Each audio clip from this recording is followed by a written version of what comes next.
नमस्कार दोस्तों, स्वागत है आपका आकाश जीएस एकेडमी में। दोस्तों, क्या आप भी हिंदी वर्णमाला के उन जटिल प्रश्नों में फंसते हैं, जहां 90% छात्र गलती करते हैं? क्या आपको कन्फ्यूजन होता है कि दीर्घ स्वर की सही संख्या क्या है, या अयोगवाहक को स्वर क्यों नहीं माना जाता? अगर हाँ, तो यह वीडियो आपकी किस्मत बदल सकता है दोस्तों, और आपको इन सारे प्रश्नों का उत्तर मिल सकता है। तो आज की इस क्लास में हम दोस्तों वर्णमाला को एकदम बेसिक से समझेंगे, और विश्वास मानिए दोस्तों, आज के बाद वर्णमाला का एक भी प्रश्न आपसे गलत नहीं होगा। तो चलिए बिना समय गवाए शुरू करते हैं आज की मास्टर क्लास। तो अंत तक दोस्तों जुड़े रहिएगा। वर्णमाला को पूरी तरीके से समझने के लिए दोस्तों वीडियो को पूरा देखिएगा। मैं दावे के साथ कह सकता हूं कि इस वीडियो के बाद वर्णमाला से संबंधित कोई भी डाउट आपके मन में नहीं रह जाएगा। तो चलिए दोस्तों वीडियो को शुरू करते हैं। दोस्तों टॉपिक है वर्ण एवं वर्णमाला। तो सबसे पहले दोस्तों समझते हैं कि वर्ण किसे कहते हैं। चलिए देख लेते हैं। दोस्तों ये जो वर्ण होता है, ये भाषा की सबसे छोटी इकाई है। मैं लिखते चलता हूं, साथ में आप नोट्स बनाते चलिए। यह भाषा की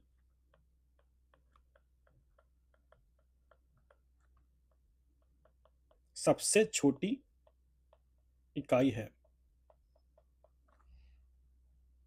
इसका मतलब है दोस्तों कि इसके और खंड जो है, इसके और खंड नहीं किए जा सकते, इसके और टुकड़े नहीं किए जा सकते। ये सबसे छोटी इकाई है वर्ण। ये भाषा की सबसे छोटी इकाई है। अब चलिए आगे बढ़ते हैं। अब प्रश्न आता है दोस्तों, एक प्रश्न आता है कि भाषा की सबसे छोटी मौखिक इकाई कौन सी है? भाषा की सबसे छोटी मौखिक इकाई कौन सी है दोस्तों? तो इसे दोस्तों क्या कहते हैं? ध्वनि कहते हैं। जब प्रश्न आएगा कि भाषा की सबसे छोटी मौखिक इकाई कौन सी है, तो वो है ध्वनि। एक प्रश्न आता है दोस्तों कि भाषा की सबसे छोटी लिखित इकाई कौन सी है? तो लिखित इकाई कौन सी है दोस्तों? यही है वर्ण। यह भाषा की सबसे छोटी लिखित इकाई है। भाषा की सबसे छोटी जो है सार्थक इकाई कौन सी है? एक क्वेश्चन आता है कि भाषा की सबसे छोटी सार्थक इकाई कौन सी है? तो इसका आंसर है दोस्तों शब्द। शब्द भाषा की सबसे छोटी और सार्थक इकाई है। अब दोस्तों वर्ण हम लोगों ने समझ लिया है वर्ण क्या होते हैं। अब समझेंगे वर्णमाला को। तो वर्णमाला को समझने के लिए सबसे पहले माला को समझिए। माला का मतलब क्या होता है? जैसे फूलों की माला होती है दोस्तों। फूलों की माला आपने देखा होगा कि फूलों की माला जो बनती है वो किसी बिखरे हुए फूलों से नहीं बनती है। वो उन फूलों की व्यवस्थित क्रम में लगाने से उन फूलों की माला बनती है। उसी तरीके से दोस्तों वर्णमाला है, यानी कि इन्हीं वर्णों को व्यवस्थित क्रम में लगा देंगे तो वो वर्णमाला बन जाएगा। जैसे अव्यवस्थित क्रम का मतलब है, सबसे पहले तो परिभाषा देख लिए वर्णमाला की। मैं लिख दे रहा हूं, आप नोट्स बना लीजिएगा।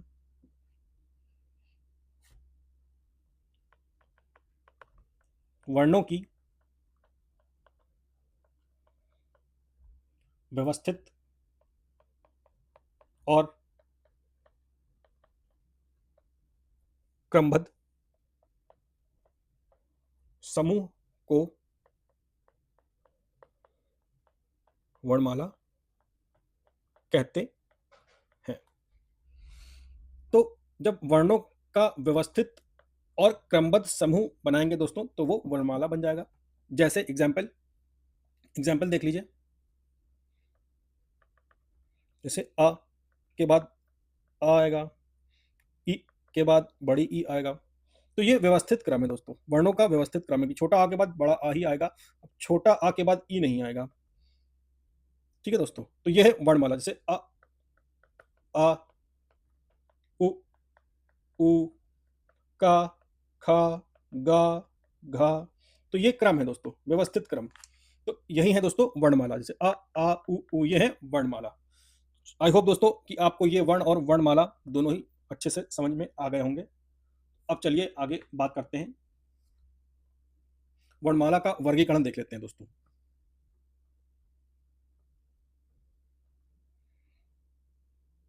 हेडिंग है दोस्तों वर्णमाला का वर्गीकरण। वर्णमाला का वर्गीकरण देख लेते हैं दोस्तों। तो इसको दोस्तों वर्णमाला को 3 भागों में विभाजित किया जाता है, यानी कि इसका 3 तरह से वर्गीकरण किया जाता है। पहला तो है दोस्तों स्वर, इसमें पहला आएगा स्वर। दूसरा आएगा दोस्तों अयोगवाह, इन पर विस्तार से दोस्तों चर्चा करेंगे हम लोग, एक-एक चीज़, एक-एक कॉन्सेप्ट के साथ पढ़ेंगे दोस्तों। और तीसरा है दोस्तों व्यंजन। तो पहला हो गया स्वर, दूसरा हो गया अयोगवाह और तीसरा हो गया व्यंजन। अब स्वर किसे कहते हैं दोस्तों? स्वर किसे कहते हैं? चलिए जान लेते हैं कि स्वर किसे कहते हैं। स्वरों का उच्चारण, लिखते चलिएगा साथ में, बिना बाधा या बिना रुके या बिना रुकावट के हो, या बिना रुकावट से होता है। यानी कि स्वर उन्हें कहते हैं जिनके उच्चारण में कोई बाधा ना आए, उन्हें स्वर कहते हैं। अब इनकी संख्या देख लेते हैं दोस्तों। स्वरों की संख्या कितनी होती है? तो स्वरों की संख्या की जब बात आएगी तो टोटल 11 स्वर होते हैं, याद रखिएगा, इंपॉर्टेंट है, एग्जाम में आपका पूछा जाता है कि स्वरों की संख्या कितनी है दोस्तों? 11। कौन कौन से हैं दोस्तों? चलिए देख लेते हैं वो 11 स्वर कौन कौन से हैं। तो पहला है आ, दूसरा है बड़ा आ, फिर चौथा है ई, फिर ऊ, फिर बड़ा ऊ, फिर आता है दोस्तों री फॉर ऋषि, फिर ए, फिर ए, फिर ओ, और अंत में आता है दोस्तों औ। तो ये हो गया दोस्तों 11 स्वर हमारे। अब इन स्वरों का भी दोस्तों विभाजन किया गया है, इन स्वरों का भी विभाजन किया गया है। चलिए देख लेते हैं, स्वरों का विभाजन देख लेते हैं। हेडिंग है स्वरों का विभाजन।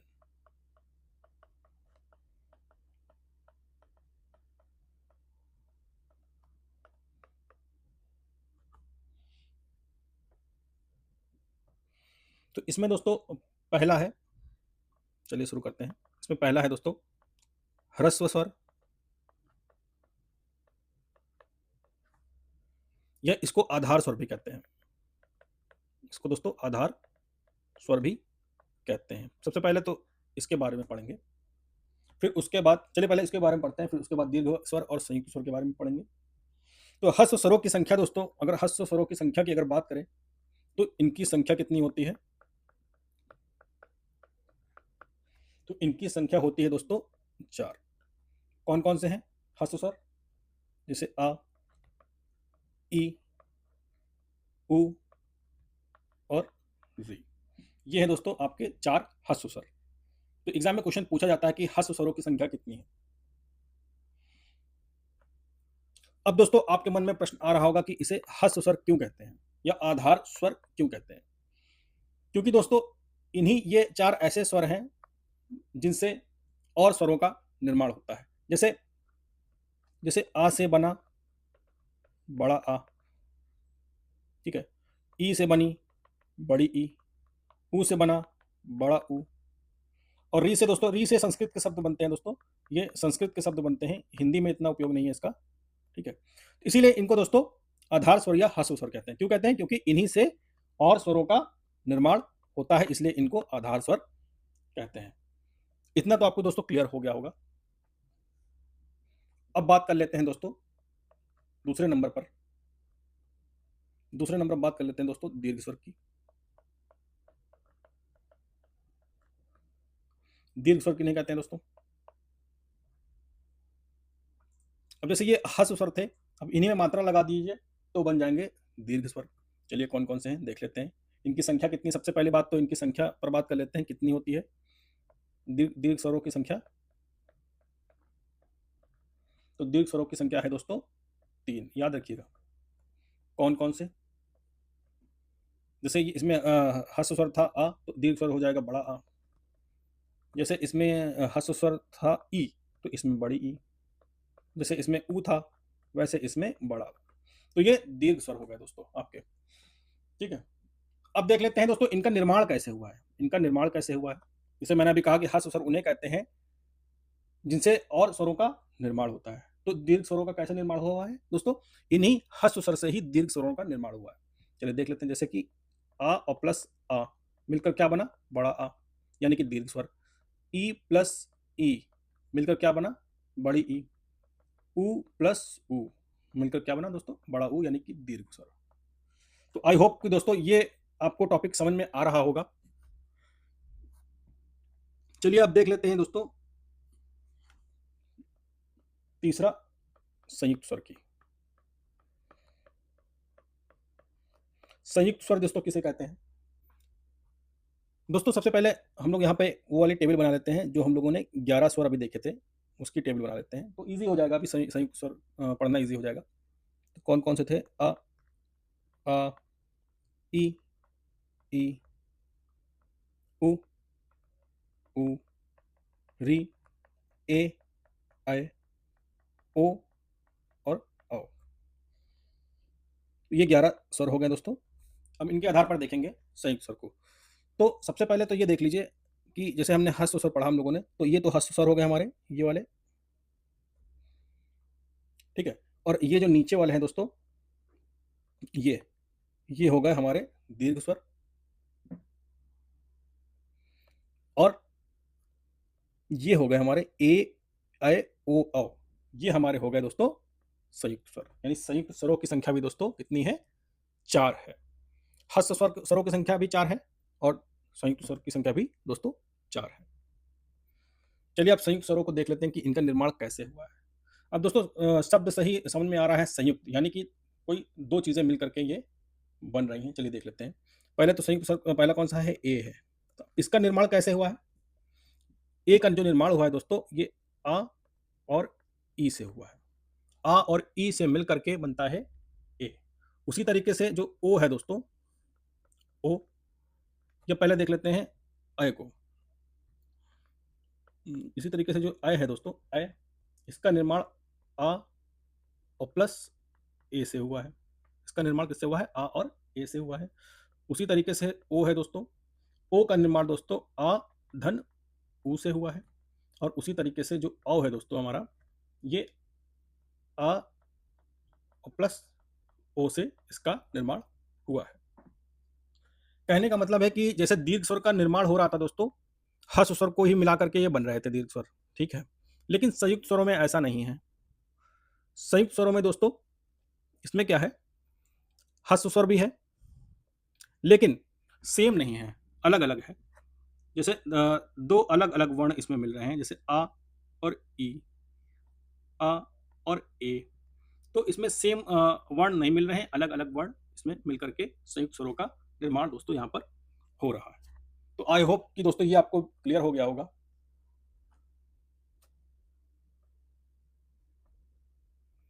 चलिए बढ़ते हैं अगली स्लाइड में। तो दोस्तों अब तक हम लोगों ने जो कुछ भी पढ़ा, उस पर आधारित कुछ प्रश्नों को दोस्तों देख लेते हैं। प्रश्नों के माध्यम से भी कुछ डाउट आपके क्लियर हो जाएँगे। तो चलिए दोस्तों प्रश्नों को देखते हैं। पहला प्रश्न है दोस्तों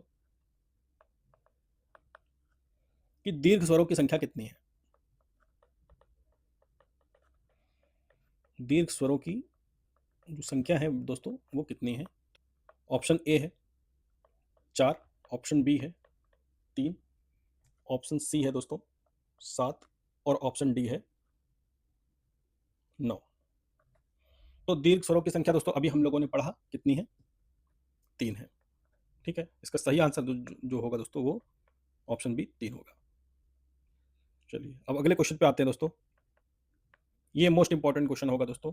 अभी आप इसमें कंफ्यूज भी हो सकते हैं, लेकिन आपका कंफ्यूजन दोस्तों इससे दूर हो जाएगा आज। तो चलिए देख लेते हैं। अब एक क्वेश्चन फिर से यही आएगा कि दीर्घ स्वरों की संख्या कितनी है? लेकिन यहाँ पे ऑप्शन चेंज हो जाएगा दोस्तों। ऑप्शन के हिसाब से आपको उत्तर लगाना है। अब ऑप्शन चेंज हो जाएगा दोस्तों। अब ऑप्शन में देख लिए कौन-कौन से ऑप्शन है। Option A, B, option A 3, option B 7, option C है 9 और ऑप्शन डी है 11। तो दोस्तों आपको क्या लगता है कि इसका आंसर क्या होगा? आप सब लोग समझ रहे होंगे कि इसका आंसर ऑप्शन ए 3 होगा, लेकिन गलत है ये आंसर। मैं आपको बता दूं दोस्तों कि दीर्घ स्वरों की संख्या जो है वो 3 तो है ही, लेकिन एक मिनट, एक ऑप्शन चेंज कर देते हैं ऊपर वाले में, इसको 8 कर देते हैं, ठीक है। तो मैं आपको बता दूं दोस्तों, इस वाले क्वेश्चन में ऑप्शन 3 जो है ये सही आंसर नहीं होगा, क्योंकि जो दीर्घ स्वर है दोस्तों वो 3 तो होते ही हैं, लेकिन जब इसमें संयुक्त स्वर भी जुड़ जाता है, संयुक्त स्वर और प्लस दीर्घ स्वर, कहने का मतलब है कि संयुक्त स्वरों को भी दीर्घ स्वर की श्रेणी में लाया जाता है, और संयुक्त स्वरों की जो संख्या है दोस्तों वो है 4, और हमारी जो हमने दीर्घ स्वरों की संख्या दोस्तों पढ़ी है वो है 3। तो इस तरीके से जो दीर्घ स्वर हो जाएगा इस क्वेश्चन के हिसाब से दोस्तों, क्वेश्चन नंबर 2 के हिसाब से जो दीर्घ स्वर हो जाएगा, वो दीर्घ स्वरों की संख्या इस क्वेश्चन का जो सही आंसर होगा वो होगा 7। क्यों होगा? क्योंकि संयुक्त स्वरों को भी दीर्घ स्वर माना जाता है, ठीक है। अगर ऑप्शन में अगर 7 होगा दोस्तों तो 7 ही लगा करके एग्जाम में आइएगा, 3 मत लगाइएगा, ठीक है। तो कुल मिलाकर के दीर्घ स्वर कौन कौन से हो गए हमारे? पहली बात तो ये 3 स्वर हो गए दीर्घ स्वर वाले, आ, ई और बड़ा ऊ। उसके बाद कौन कौन से हैं? ये 4 संयुक्त स्वर भी दीर्घ स्वरों में आते हैं। कौन कौन से? ए, ओ, ऐ और औ। तो ये हमारे हो गए दोस्तों दीर्घ स्वर। दोस्तों मैं आशा करता हूं कि ये दोनों क्वेश्चन आपको क्लियर हो गए होंगे। अब तीसरा क्वेश्चन देख लेते हैं दोस्तों। क्वेश्चन नंबर 3 देख लेते हैं कि संयुक्त स्वरों की संख्या कितनी है। संयुक्त स्वरों की संख्या कितनी है? तो ऑप्शन दोस्तों होगा, ऑप्शन ए जो होगा दोस्तों वो 3, ऑप्शन बी होगा 4, ऑप्शन सी 7 और ऑप्शन डी है 8। तो इसका तो सभी आप सभी लोग जान रहे होंगे, इसका सही आंसर होगा ऑप्शन बी 4। ये संयुक्त स्वर जो हम लोगों ने पढ़े दोस्तों, ये वाले संयुक्त स्वर। तो दोस्तों इन तीनों क्वेश्चन के माध्यम से आपके सारे डाउट क्लियर हो गए होंगे। और दीर्घ स्वरों की अगर बात करें तो कुल होंगे 7।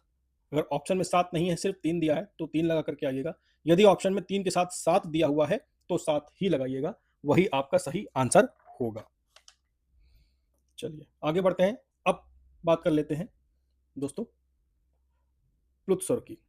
प्लुत स्वर या जिसे त्रिमात्रिक स्वर भी कहते हैं, प्लुत स्वर या त्रिमात्रिक स्वर भी कहते हैं। चलिए देख लेते हैं। अब इसकी परिभाषा क्या है दोस्तों? इसकी परिभाषा क्या है? इनका जो प्रयोग होता है दोस्तों, इसका जो प्रयोग होता है दोस्तों प्लुत स्वर का, ये भाषा को स्पष्ट करने के लिए इनका प्रयोग किया जाता है। तो भाषा को स्पष्ट करने के लिए दोस्तों इन प्लुत स्वरों का प्रयोग किया जाता है। अब एग्जाम्पल देख लेते हैं। जैसे उदाहरण के लिए,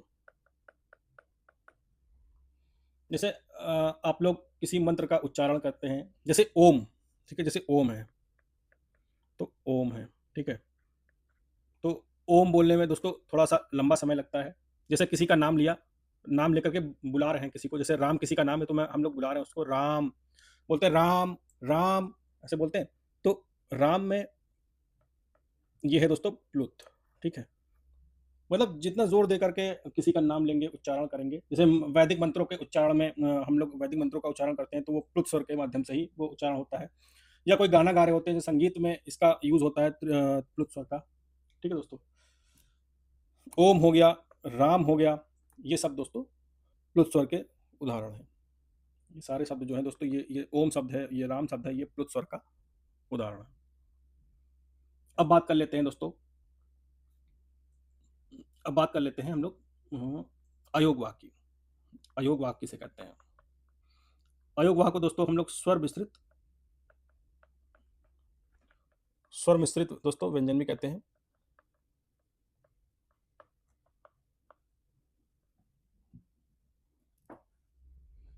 अब इसका अर्थ देख लेते हैं अयोगवा का।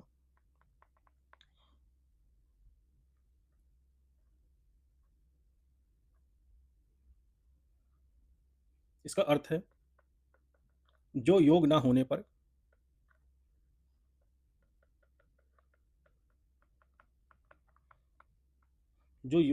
पर भी साथ रहे, उसे अयोगवा कहते हैं।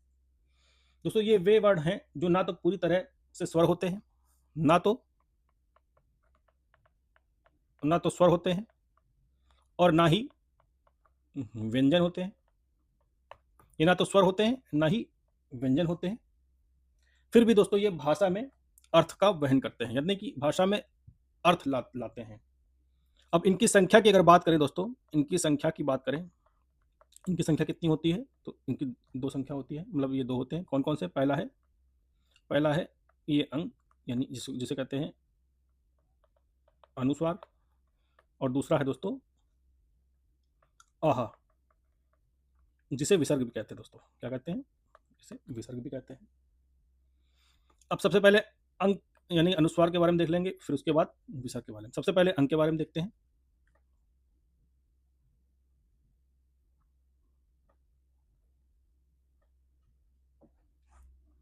सबसे पहला दोस्तों है अंगा यानी अनुस्वार।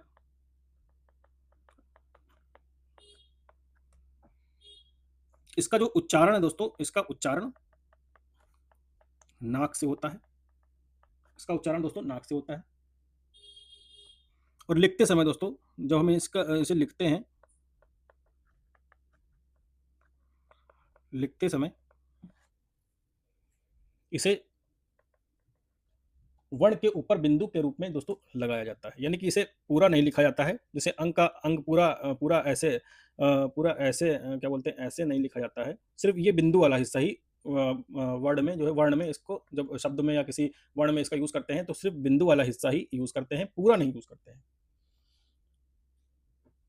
ये चलिए मैं लिख दे रहा हूं, आप नोट्स बना लीजिए। लिखते समय इसे वर्ण के ऊपर वर्ण के वर्ण के ऊपर बिंदु, ये ऐसे करके बिंदु के रूप में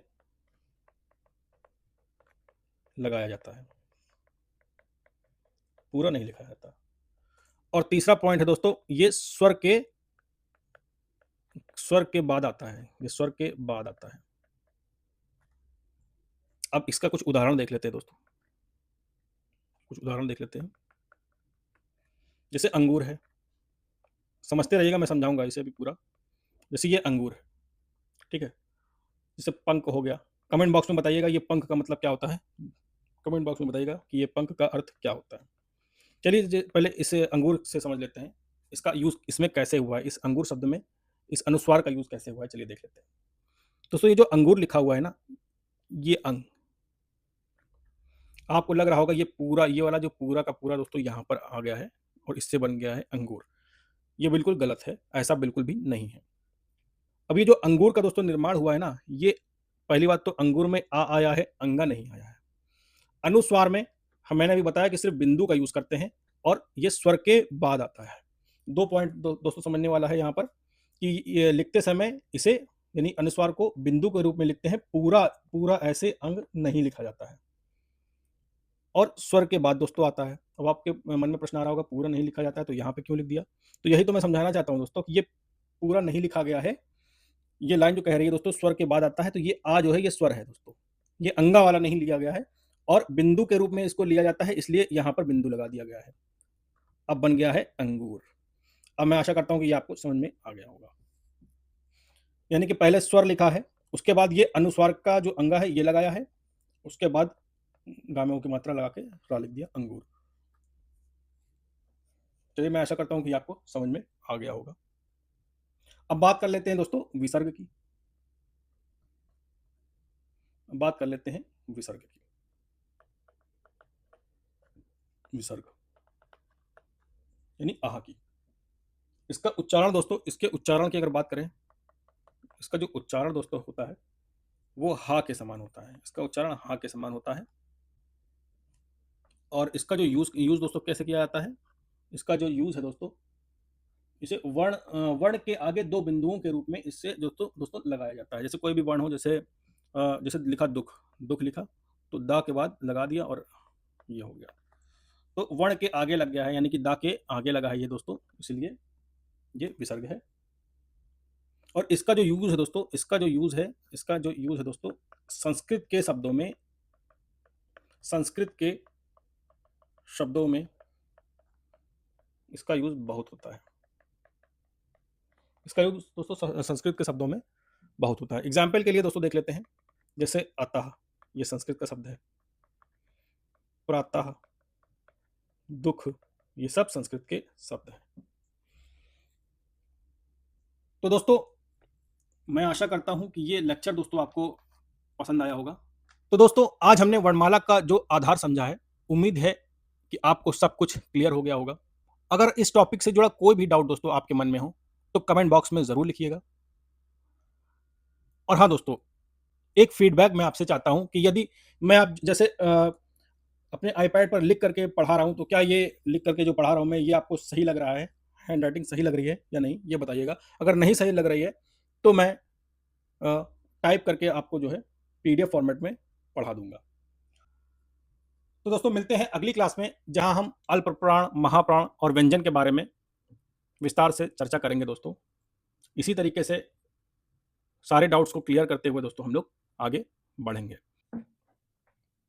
तो मिलते हैं दोस्तों अगले वीडियो में। जय हिंद।